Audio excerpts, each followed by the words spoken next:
pesos. Bilhin na po kayo nito. Masarap po siya.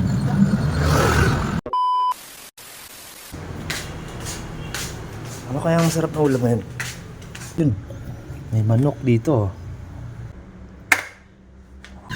Okay, bibili muna tayo ng kalamansi. Ate. Meron po kayong kalamansi? Okay, pwede na to.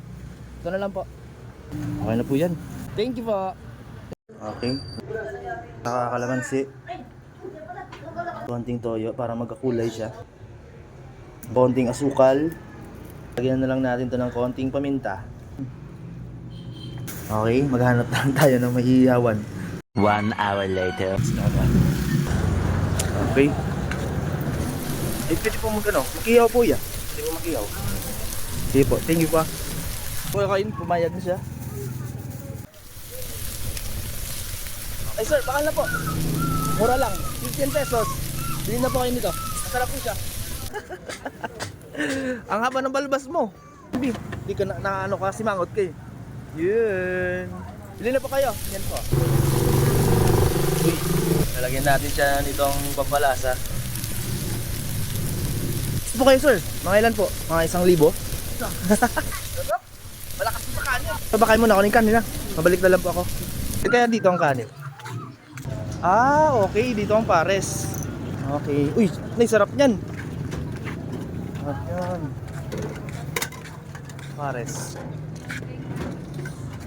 Pares sa isang kanin sa ko. Okay na, mas ito lang. Thank you po. Napili po baka kayo ni, yung lalagyan.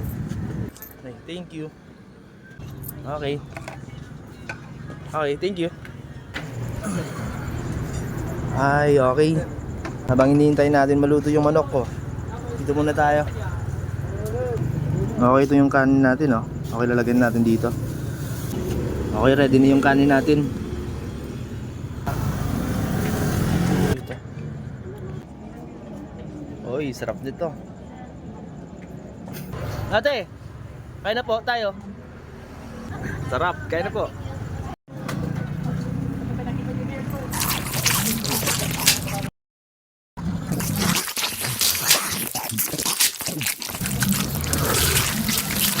Three hours later. Okay, tapos tayo kumain. Pineapple juice ni ate, masarap yan. Thank you po. Salamat. Di pa.